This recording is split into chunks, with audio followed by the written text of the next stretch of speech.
नमस्कार, टीव्ही9 मराठीमध्ये आपलं स्वागत। मी प्रज्ञा आणि बुलेटिनच्या सुरुवातीलाच मोठी बातमी। इतर पक्षातील नेते महायुतीमध्ये येण्यासाठी रांगेत आहेत असं म्हणतात चंद्रशेखर बावनकुळे। पंतप्रधान नरेंद्र मोदी यांचं वादळ महाराष्ट्रात येणार असल्याचंही त्यांनी म्हटलंय। निवडणुकीच्या तोंडावर आशा असते त्यामुळे बोलत असतात असं म्हणत मात्र जयंत पाटील यांनी त्यांना टोला लगावलाय।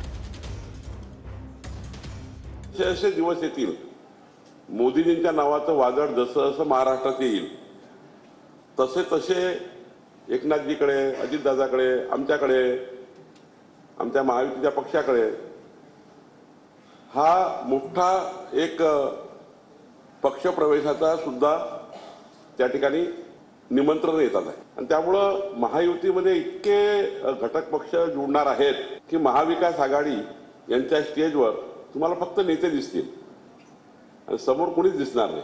ही स्थिती या महाराष्ट्रामध्ये होणार आहे। निवडणुकीच्या तोंडावर आशा असते लोकांना, त्यामुळं आशेपोटी लोक बोलत असतात।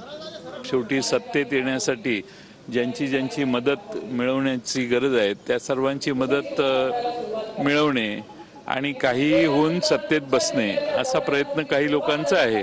त्यामुळं सतत कोणी ना कोणीतरी आमच्या पक्षात येणार आहे असं सांगायची स्पर्धा समोरच्या बाजूला आहे।